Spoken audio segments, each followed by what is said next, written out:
Class 7th जो आपको जितने मैंने क्वेश्चन आपको भेज दिए हैं आपने उस चैप्टर के इतने ही क्वेश्चन करने हैं, क्योंकि बड़ा ज़्यादा लेंथी हो रहा है वो चैप्टर।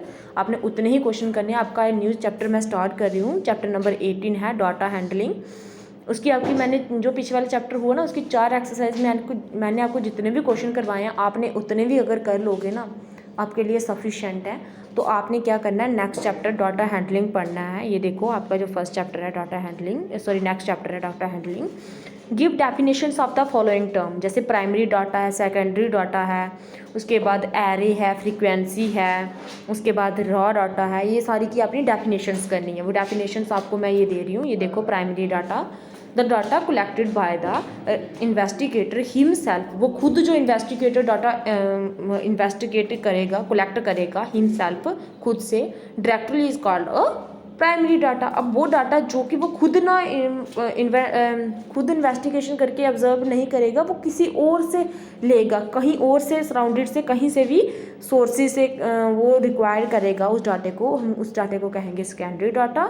रॉ डाटा वो डाटा होता है data obtain in the original form called raw data. जैसे हमें क्वेश्चंस में दिया होता है ना, डाटा दिया होता है ऐसे मतलब अरेंज नहीं किया होता है, ऐसे ओरिजिनल फॉर्म में आपको क्वेश्चंस में दिया होता है, आप उसको फिर अरेंज करके लिखते हो ना टैबुलर फॉर्म में। तो जो आपको पहले क्वेश्चन में जो डाटा दिया होता है वो हमारा होता है रॉ डाटा।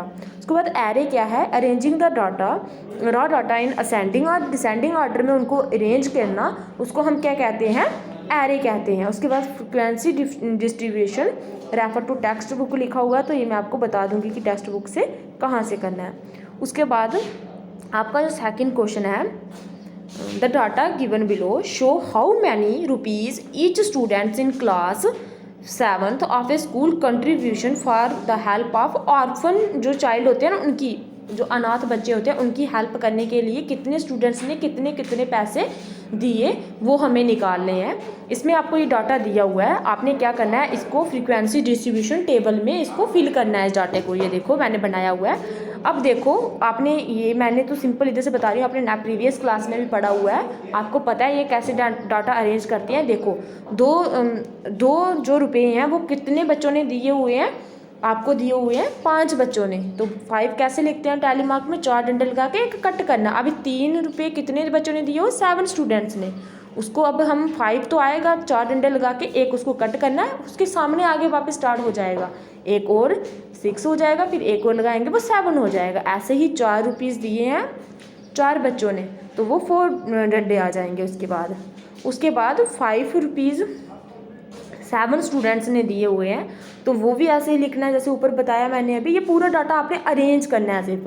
उसके बाद नेक्स्ट क्वेश्चन है, question number 3, the height of 20 girl in centimetre में दी हुई है in a class given below, make a frequency table for the data. इस डाटे को यूज़ करके हमें क्या करना है, फ्रीक्वेंसी टेबल बनाना है। सबसे पहले आपको जो डाटा दिया हुआ है, आपको एक मैंने अभी डेफिनेशन बताई, ये जो आपको डाटा दिया ना इस टाइम पे, ये क्या है हमारे लिए, रॉ डाटा है। अब इसे हमें अरेंज करना है टैबुलर फॉर्म में। ये देखो नेक्स्ट में मैं आपको बता रही हूँ। ये देखो 120 हाइट जिनकी सेंटीमीटर हाइट है वो कितने स्टूडेंट्स हैं, नंबर ऑफ गर्ल्स कितनी है, 2 हैं। तो टैली मार्क में 2 हम कैसे लिखते हैं, 2 लाइनें लगा के। उसके बाद 125 वाली हाइट वाले, ये आपको पीछे से देख के पता चलेगा, इधर से देख के आपको पता चलना है। तो कितने हैं, 1 है, तो 1 लाइन लगा देनी है। ऐसे ही आपने ये सारे करके काउंट करके जितने होंगे तो उतनी आपने आगे टैली मार्क में लाइनें लगानी है। फ्रीक्वेंसी डिस्ट्रीब्यूशन में आपने क्या लिखनी है, नंबर ऑफ गर्ल्स है तो जितनी होंगी वो गर्ल्स लिख देनी है। उसके बाद नेक्स्ट आपको है एक क्वेश्चन है नंबर 4 है, a die was thrown 30 time, एक डाई थ्रो कर रहे हैं हम 30 time and the following outcomes are noted. तो जो वैल्यू आ रही है ना डाई थ्रो करने से, जैसे हम लूडो खेलते हैं डाइस थ्रो करते हैं ना, उसमें 6 मतलब नंबर होते हैं, 1 होता है, 2 होते हैं, 3 4 5 6 ऐसा करके होते हैं। 6 क्यूब की तरह होती है ना, क्यूब की सारी साइडें कितनी होती हैं, टोटल साइड क्यूब की 6 होती हैं, तो वो 6 उस पर होते हैं आउटकम दिए हुए। अब आपने क्या करना है, वो डाई जब हम लूडो खेलते हैं तो हमारी अलग अलग वैल्यू आती है, कई बार सेम भी आती हैं, तो वो थ्रो कर रहे हैं, तो ये वैल्यू आ रही है ना वो ये लिखी हुई है। इसका पहले टेबल बनाना है आपने ऐसे। आउटकम्स जो 1 है वो कितनी बार आया, 3 बार आया, 2 है वो 4 बार आया, 3 फिर से 5 बार आया, 4 कितनी बार आया, 5 बार, 5 6 बार आया और 6 बार आया। ये तो आपको इधर से पता चल जाएगा। उसके बाद जो क्वेश्चंस पूछे हैं इनके आंसर आपने करने हैं। But is the highest score, सबसे ज़्यादा बार कौन आया है, 5 आया है, 6 बार, 6 भी 6 बार आया है, तो आपने लिख देना है 5 लिखो चाहे 6 लिखो, but is the lowest score. अब लोएस्ट स्कोर क्या होगा, लोएस्ट स्कोर सबसे कम बार कौन सा आया है, 1, 3 बार आया है। उसके बाद है how many times does 6 occur, 6 कितनी बार आया हुआ है, 6 बार आया हुआ है। उसके बाद how many scores obtained were below 5, below 5 से कितने स्कोर जो आपने obtain किए हुए हैं, आपने क्या करना, बिलो 5 से सारे ऐड कर देने हैं, 5 और 5 10, ऊपर 5 से ऊपर वाले सारे, 5 और 5 10 प्लस 4 14 प्लस 3 17।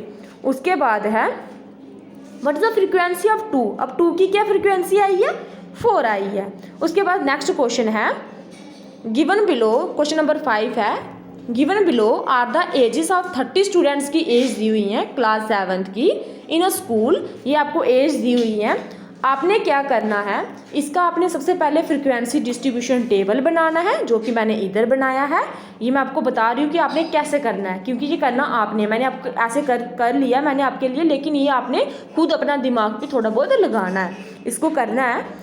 उसके बाद आपने जो क्वेश्चंस दिए हुए हैं उसके आंसर मैंने लिख दिए हैं, लेकिन आपने ये खुद अपना माइंड लगा के सोचना है कि ये मैम ने आंसर कैसे लिखे हुए हैं, ये आपके लिए छोड़ रही हूँ। ये डाटा हैंडलिंग की जो फर्स्ट एक्सरसाइज है ना वो कंप्लीट हो गई है, क्योंकि ये सिंपल है, आपने प्रीवियस क्लास में भी पढ़ा हुआ है, ये पूरा डाटा हैंडलिंग का मैंने ही पढ़ाया हुआ है आपको, तो ये सिंपल है बिल्कुल। ये एक्सरसाइज आपकी होती है ख़त्म, ये आपकी नोटबुक पे होनी चाहिए एक्सरसाइज, जब आप स्कूल आओगे ये आपको आनी चाहिए एक्सरसाइज।